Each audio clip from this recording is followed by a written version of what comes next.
The squeak of the cart's wobbly front wheel is a constant, a familiar soundtrack to a life often lived in the unnoticed corners of the city, each rotation a quiet testament to an endurance most never see. She navigates the bustling streets and the quiet, sometimes judgmental, aisles of grocery stores, a woman in a faded hoodie, pushing a dented cart laden not just with goods, but with a profound, unspoken dignity. This is how many see her, if they see her at all, a fleeting figure in their periphery. Before we dive into this story, let us know where you're watching from in the comments below. And if you believe quiet genius always finds a way, hit that like button and subscribe for more. For Sarah, each delivery was more than a transaction. It was a thread in the fabric of her existence, a commitment performed with a meticulous grace that belied the weariness in her eyes and the aching in her feet. The city's indifference could be a heavy cloak, and the casual cruelty of averted gazes or whispered remarks often felt like tiny, sharp stones. Yet, her strength, a quiet resilience forged in unseen battles, remained undiminished, hidden beneath layers of resolve and the simple necessity of getting through the day. She was doing this for reasons deeper than the meager pay. There was a sense of purpose in the careful packing of bags, in the gentle placement of fragile items, in the handwritten notes she often tucked into orders for her elderly customers. Little beacons of connection in lives that were often isolated. One of those customers, a Mrs. Petrov, with eyes as kind as her own, often waited by the window, her small wave a significant warmth in Sarah's day. It was a small, human exchange, a reminder of the good that still existed. But what happened next would change everything. Sarah hadn't always pushed a delivery cart. There were chapters before this one, filled with different aspirations, a keen intellect that once found expression in academic pursuits, and a hopeful heart that had known its share of disappointments. She'd once dreamed of community organizing, of building bridges within neighborhoods, but life, with its unpredictable currents, had steered her towards this path. It was honest work, and she approached it with the same dedication she would have given any endeavor. Her skills were quiet ones, an almost preternatural ability to remember a customer's preferences, an empathetic intuition that allowed her to sense when a kind word or an extra moment of patience was needed, and an unwavering integrity that ensured every order was perfect, even if no one but her would ever know the extent of her care. Her emotional state was a tightly held equilibrium. The daily slights and dismissals were absorbed, processed, and then filed away, not allowed to fester or corrode her spirit. She believed, with a conviction that was almost defiant, in the power of small kindnesses, understanding that even the tiniest gesture could ripple outwards. Mrs. Petrov was one such ripple. A widow in her late 80s, her apartment was small, filled with photographs and the scent of Earl Grey tea. Sarah always made sure to get her the freshest bread and the ripest fruit, often engaging in a brief, cheerful conversation that Mrs. Petrov clearly cherished. "You're a godsend, dear," she'd say, her voice papery but warm. These moments were oases for Sarah, affirmations that her efforts, however small, mattered to someone.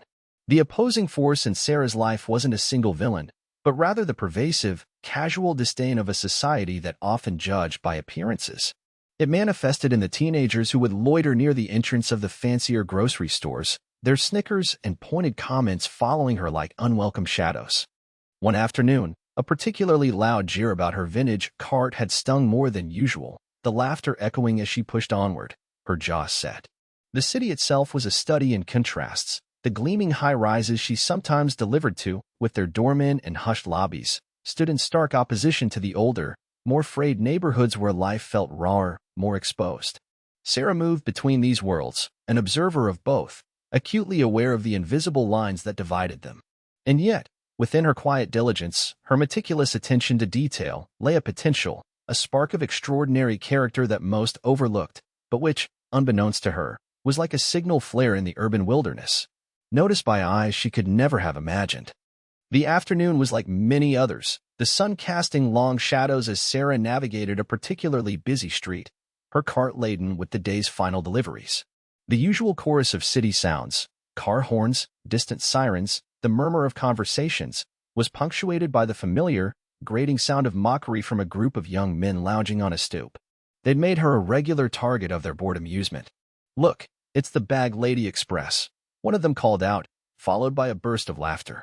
Sarah kept her gaze fixed ahead, her pace steady, her expression unreadable.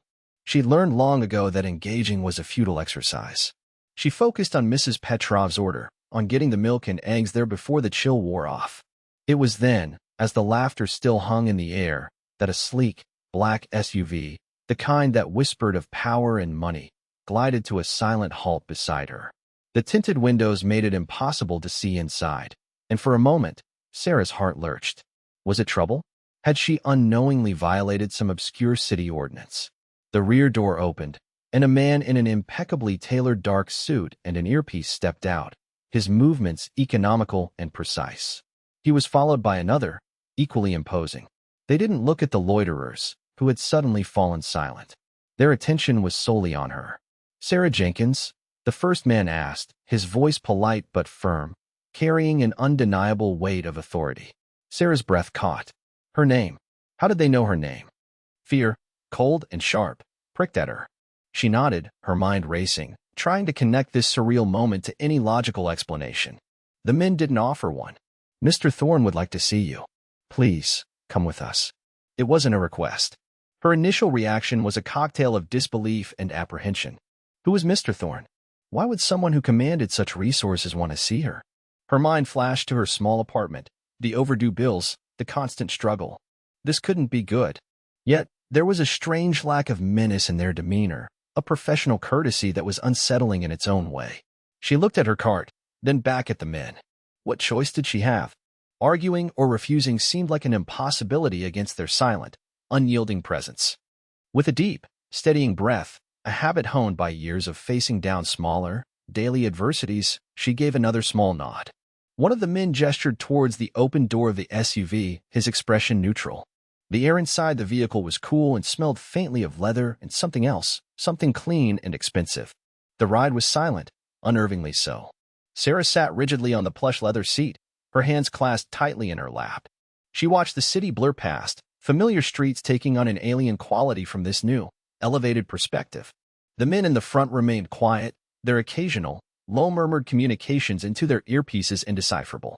Her mind was a whirlwind of questions. Had Mrs. Petrov complained about something? No, that was impossible. Their interactions were always warm. Had there been a mix-up with an order? Something valuable? She meticulously checked every item. A mistake of that magnitude felt unlikely. She replayed recent deliveries in her mind, the demanding customer on the Upper East Side, the family with young children who always ordered in bulk, the reclusive artist in the village. None of them seemed like candidates for sending suited emissaries in a black SUV. The vehicle turned, leaving the more familiar commercial districts behind, and began to navigate winding, tree-lined roads where houses became estates, hidden behind high walls and elaborate gates. This was a world she only ever glimpsed from the outside. Finally, the SUV slowed and turned into a long, gravel driveway, passing through imposing iron gates that swung open silently as they approached. At the end of the drive stood a mansion, a sprawling edifice of stone and glass that looked more like a museum than a home. It was breathtaking and intimidating in equal measure. Sarah's worn hoodie and dented cart felt a universe away from this silent, opulent grandeur. One of the men opened her door, and she stepped out onto the manicured gravel, feeling acutely out of place. She was led through a massive front door, into a hallway that seemed to stretch endlessly, its walls adorned with art that probably cost more than she would earn in a lifetime. Her footsteps echoed softly on the polished marble floor. An older woman, dressed in a neat, understated uniform, met them with a polite smile. "This way, please," she said, her voice soft, and led Sarah into a comfortable but still grand waiting room. "Mr. Thorne will be with you shortly." The men who had escorted her disappeared as silently as they had arrived. Left alone, Sarah sank into a plush armchair, the silence of the room pressing in on her. Her thoughts raced, a chaotic jumble of fear, confusion, and a dawning sense of unreality. She tried to calm herself, to think logically. They knew her name. They had sought her out specifically. This wasn't random. She thought back to her handwritten notes, the small gestures of kindness she extended, particularly to her elderly customers. Could it be related to one of them? Perhaps a concerned relative? But this level of response, it was beyond anything she could comprehend. The memory of the sneering teenagers flashed in her mind, a stark, jarring contrast to the hushed luxury surrounding her. The daily dismissals, the casual cruelty she endured, they felt insignificant and, at the same time, overwhelmingly present in this strange new context. What if this was some elaborate, cruel prank? But the seriousness of the men, the palpable wealth of this place, argued against it. A wave of weariness washed over her. If this was trouble, she didn't know if she had the strength to face another blow. She thought of Mrs. Petrov, who relied on her not just for groceries but for a friendly face, a moment of connection. Losing this job would mean more than just lost income. It would mean severing those fragile ties. She took a slow, deep breath, then another, drawing on that deep well of inner resilience that had seen her through so much. Whatever this was, she would face it. The aide who had shown her in return, her expression still serenely polite. "Mr. Thorne is ready for you now." Sarah's heart hammered against her ribs as she followed the aide through another series of beautifully appointed rooms, each more impressive than the last. Finally, they stopped before a large, oak door. The aide knocked softly, then opened it, gesturing for Sarah to enter. She stepped into a vast study, lined floor to ceiling with books. A magnificent fireplace dominated one wall, and a large mahogany desk sat before a set of French doors that opened onto a meticulously landscaped garden. Seated behind the desk was an elderly man, his hair white and thinned, but his eyes, sharp and intelligent, held a surprising intensity. He was dressed in a simple cashmere sweater and slacks, yet he exuded an aura of immense power and authority. This had to be Mr. Alistair Thorne. He looked up as she entered, and a faint, almost imperceptible smile touched his lips. "Miss Jenkins," he said, his voice surprisingly gentle, yet carrying the resonance of command. "Thank you for coming. Please, sit." He gestured to a comfortable leather chair opposite his desk. Sarah sat, perching on the edge of the seat, her mind still struggling to process the situation. The pressure of his gaze was immense, yet not unkind. She waited, her internal turmoil carefully masked by an outward composure she didn't entirely feel. Mr. Thorne leaned back slightly in his chair, his gaze unwavering. "I imagine you're wondering why you're here," he began, his tone even. Sarah could only nod, words failing her. "For some time now," he continued, "I've been observing. Not in a clandestine way, you understand, but through certain channels, certain feedback. I have interests in various enterprises, including some that touch upon the service industry. And I've made it a point to look for individuals who embody qualities that I believe are increasingly rare in this world: integrity, diligence, and genuine compassion." He paused, letting his words sink in. Sarah felt a flicker of understanding, but it was still shrouded in disbelief. "Your name, Miss Jenkins, has come to my attention repeatedly, not through complaints, but through commendations of a unique sort. Commendations for acts of kindness that go far beyond the requirements of your job." He picked up a small, simple piece of cardstock from his desk. Sarah recognized her own handwriting. It was one of her notes. "This, for example," he said, holding it up. A handwritten note, left with an order for a Mrs. Eleanor Ainsworth. "My sister." A wave of shock, so profound it was almost physical, washed over Sarah. Mrs. Ainsworth. A quiet, frail lady she delivered to in a modest apartment building, not too far from Mrs. Petrov's.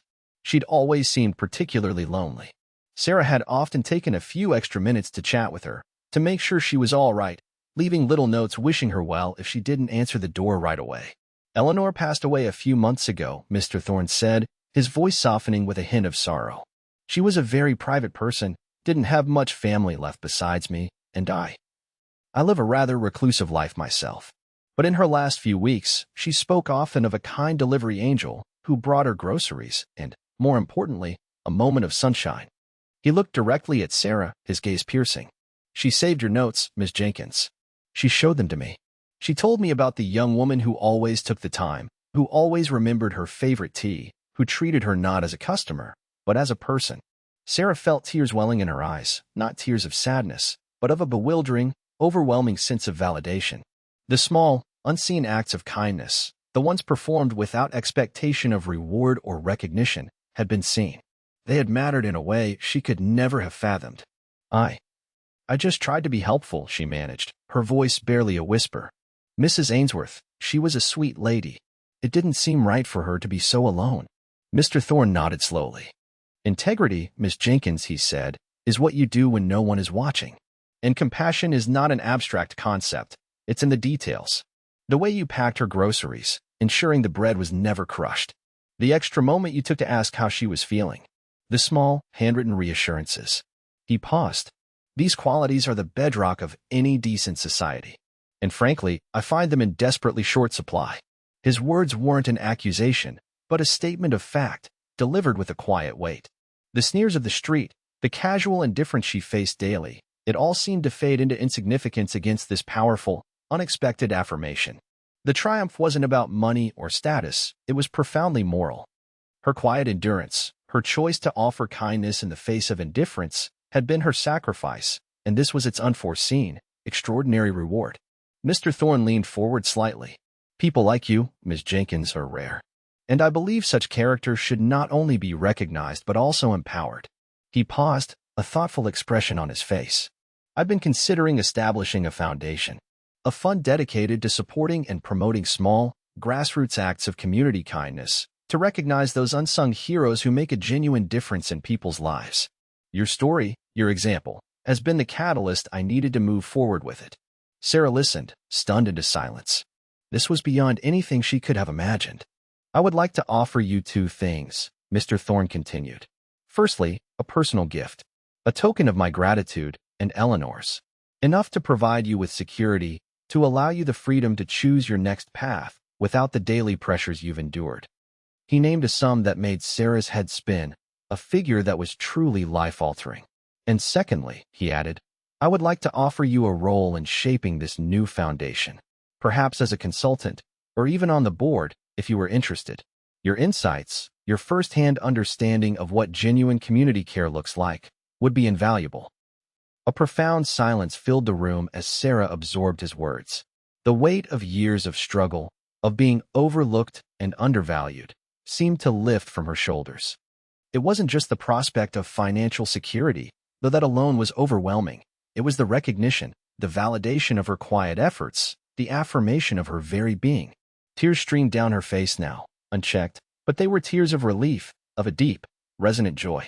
Mr. Thorne, she said, her voice thick with emotion, I don't know what to say. Thank you. Thank you for seeing me. He offered her a genuine, warm smile. The thanks, Ms. Jenkins, are entirely mine and Eleanor's. There was a moment of peace, a shared understanding that transcended the opulence of the room and the disparity in their circumstances.